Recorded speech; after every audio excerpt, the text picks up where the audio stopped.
me and Sudipta this time go through our notes and discuss what sort of cases happened. So we will do this twofold. So first, Sudipta gave some sort of detailed overview in terms of what were the materials which we tracked from the debate, how they interact with each other.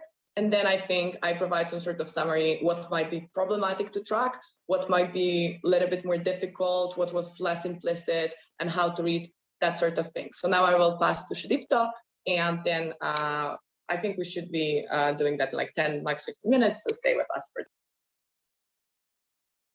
Hello, I hope I am audible. Can somebody confirm? Yeah. All right, fantastic then. So the way we saw the debate, I'm basically going to give a very short overview of it. So opening government's model set up the following. I think by way of modeling the debate the way they did, they set up certain criteria that they said would be the most valuable. And this implicitly got picked up on by the opening opposition when they were giving their responses to the opening gov case. First, it was with regards to the fairness and the quality of the decisions involved.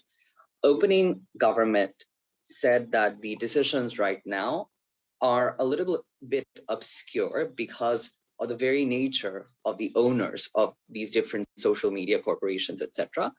I think they're able to tell us why exactly it is that these media corporations are oftentimes owned by people with questionable morals, etc., and their own political agendas. Therefore, there's significant amount of doubt over the kind of decisions that they ultimately get. So what they're saying is these decisions right now are not objective or seen as fair. Oftentimes, they weigh this up by saying that oftentimes this has the impact of the followers of these politicians on these social media platforms, not deeming it to be a fair decision, and that might oftentimes lead to an escalation into violence. The second thing they say is with regards to this being quick, and this is analyzed to be important because of all of the reasons stated previously, because it might lead to an escalation into violence if this is not dealt with in time. They do recognize this as inherently important. Third, I think they are able to tell us that these politicians hold a lot of power and they need to be that power needs to be taken away from them for all of the reasons that they previously stated. How does the opening opposition respond to these claims? They do a few things. First, they run a principle with regards to why exactly it is that the power of these companies to dictate what happens on their platform should perhaps outweigh the decision-making of other individuals or the personal freedoms of other individuals involved, etc. Second, why exactly opening government does not end up preventing the worst outcomes. And lastly, why exactly it is that you have more radicalization on these platforms. How does these things interact with the opening government case? So first, I think what the main interaction ends up becoming is with regards to the fairness or the quality of the judgment in of itself. I think the question opening opposition fairly asked the opening of is if the analogy they're using to compare the decision-making process of these bodies with that of that independent new body they're wanting to form is that of the International Doping Commission, there's a fundamental difference here, primarily because doping is something that can be objectively treated, whereas with regards to political decision-making, it does involve quite a bit of subjectivity. So I think the question here is indeed fair and does indeed point to the fact that there needs to be a degree of subjectivity involved in either case. I think the second thing that they question on with regards to this is if indeed the decisions that are being made are subjective, who ends up making these decisions, etc. Because I think that even though opening gov does say that a lot of these people are going to be experts in their field, etc., it's never ruled out that they have some industry ties and whatnot. And what that inherently means is some degree of personal interest, etc., still ends up dominating how these particular independent bodies are likely to vote or which way these decisions will likely end up going. I think the third thing that opening opposition questions is with regards to the followers themselves, etc., whether this will have some degree of acceptability amongst them, therefore maybe not escalating into violence as opening up wants us to believe. The reason why we thought on the panel that perhaps this wasn't, perhaps this could have been maybe done better is specifically because I think that opening opposition is able to cast a shadow of doubt over whether or not a lot of these people, at least who subscribe to the worst excesses of these politicians, etc., really do think that there's going to be a degree of objective decision making when their politicians are concerned. I think, therefore, they ask a lot of questions with regards to the overall quality and the fairness of these judgments.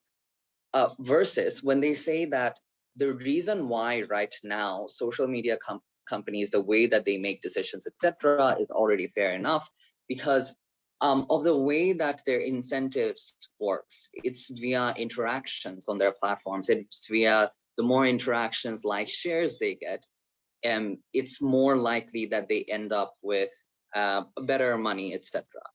That inherently means that they don't necessarily have a particular tilt towards either the left or the right, but rather make the decision to ban individuals only in the worst instances where the outcomes are illustrated to be that harmful. And I think they use a good number of examples to illustrate this point as well, giving the examples of Trump, Alex Jones, and Milo Yiannopoulos, who ended up becoming banned because of the degree to which they were trolling different media corporations and whatnot, and different social movements and whatnot. And therefore, the harms that they were doing were well proven. They said that that threshold is already incredibly high. It's unclear, therefore, what in terms of quality opening government's own model is going to add to this. But I think they also are able to point out the problem with the second thing is that argument about this necessarily being a speedy decision needs to be mutually exclusive with the argument about quality and fairness. That is because opening opposition is able to point out that there's a significant degree of harm that happens the moment in time that these media corporations are not able to ban tweets or ban accounts immediately in the instances of rioting, in the instances of violence, etc. That decision needs to happen on the spot, on the get-go, and social media corporations already have significant laws against those things, and that have been created in response to current situations and whatnot. But the moment in time you want this to be fair and take it in front of an independent body is the moment in time this actually ends up becoming a huge problem, probably because that fairness and listening to either side requires a bit of detailing and attention and time. That is not something that can be afforded. We on the panel, therefore, felt that overall this was very well impacted by the LO and the DLO when they talk about the riots in Gujarat, how possibly in today's world, had that reoccurred, that might have meant essentially you would have had more deaths, etc., especially because these viral things spread quite easily via Twitter and Facebook. If you don't clamp down on them immediately, the impact could be severe. A lot of people would have their safety compromised, etc. We felt that the weighing, therefore, was quite clear-cut, even though it wasn't explicitly stated what exactly perhaps either team was saying was the most important. The implications of the different impacting that was done was that we need to care about how urgent the situation is, and we need to prevent the most amount of loss to life. So therefore, I think that when OG tries to claim that both the quality of the decision as well as this being speedy, therefore preventing the worst harms of individuals, that's not explicitly weighed up by, but when opening opposition responds to this, we do get the sense that the way up of preventing the worst harms to people's lives is something we need to care about the most. So therefore, these are the reasons exclusively why we felt that was the most important argument in the debate, even though maybe not stated by the teams themselves. With regards to OG's third argument about the loss of political power, etc., we felt that this was something that was not analyzed to the extent that we could consider it a super important argument in the scope of the debate. And that is especially because that it's never something that is built upon by the prime minister and never properly impacted by the deputy either. It meant that essentially we were not really sure about what is this going to look like for a lot of individuals? Is this going to end up taking away electoral power? Would that mean that you have a loss of campaign funding? We therefore felt that there wasn't explicit impacting, etc., with regards to this. And therefore, it sort of quickly fell out of the whole debate as a result of that. With regards to the opening opposition's principle, the reason why I didn't explicitly flag that overall in the discussion is because that even though the leader of opposition stated that this is something that is important, given that we do have a sense of individuals, etc., making decisions on their own platforms, they have principal right to do that because this will affect their image in certain ways. This was never rebuilt upon by the DLO either. This was never impacted. And therefore, because of a lack of that, this ultimately also fell out of the debate as being inherently important. And so for those reasons, the panel saw the debate the way it did, handing it back to Claudia now.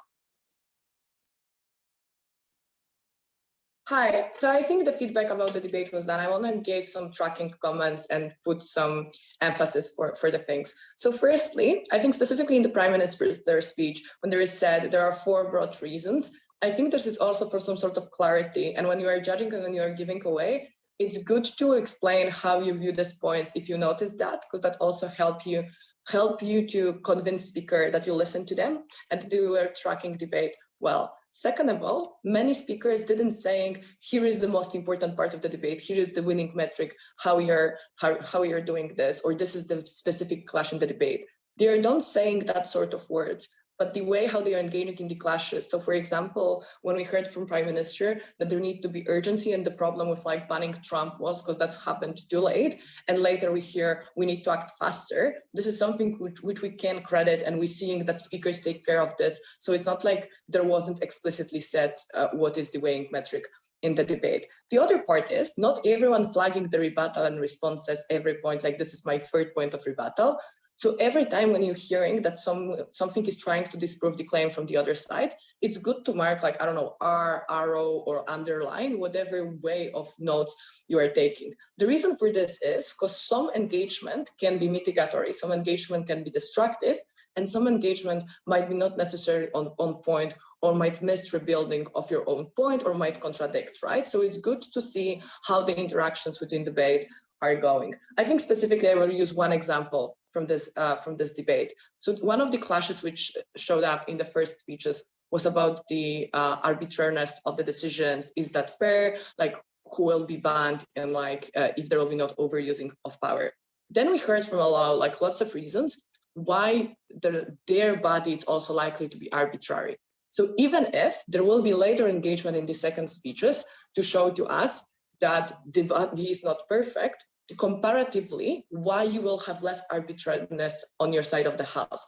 Presumably, you need to rebuild the material which was rebutted by the other speaker and explain why still stands, make some sort of strategic comment, what is the conclusion after the exchange of the arguments from both sides of the house. Specifically as well, because people not usually saying, oh, this is the biggest delta or like the biggest impact in this debate, but they're giving you significant reasons about the quantity or about the degree of harm which might potentially happen and why it's explosive on their side of the house. This is the judge's job to also see that sort of things and not trying to later justify that wasn't explicit or that wasn't necessarily done. I think that was very good debate in terms of tracking, because all speakers were relatively clear and they will follow particular structures. However, when you are also judging and you are trying to include some sort of material, the thing which should be put it in the end, it's even if something was stated in the framing as important and later didn't contribute to the clashes, like the claim about electoral or like the claim of principle from opening opposition, I think you need to give people justification why you didn't include that point. So either this point was underanalyzed, this point was rebutted, not rebuilded, this point wasn't weighed up in the debate, was dropped, and the teams focused on the most important clash. Because in that case, you gave the people feeling that they were heard, that they were heard in the debate, that you tracked that in the notes, but there was some particular reasons why this material was disregarded, not, for example, because you didn't hear or like you were lazy judge. So in terms of tracking, I think it's good to have the methods, but also to make some sort of short comments on your on the backside, so you can come back to this very easily, specifically for the panel deliberations and for the panel management. So if you have opening government clause and closing government, and you're seeing that closing government saying similar reasoning to opening government, presumably it's good to mark derivative or like mark something like OG said this, because later when the chair asks you, what is the new material brought by closing government? What is the new rebuttal brought? You can easily find that in your notes. You don't need to take much more time, which make you also more confident. And that being said, thank you so much for participating in the first part of today's training. The second part will happen after round 3. That will be the debriefing of the motions from round 1 and motions from round 3, which will be done by 2 of our IAs. We will, of course, announce everything. You will have the link to the stream on the Facebook page. If you want to be familiar with the whole program, what will happen in the next day, which time slots, you can follow the training channel. And if you wanted to ask some sort of questions for our panel discussion, there are also the form to do so. By the end of each day, we will be announcing who will be speaking in the demo debate and the timeline, so you can come and join us. And thank you so much. And that will be all for now from us. Have a good luck in the round 3 and round 4.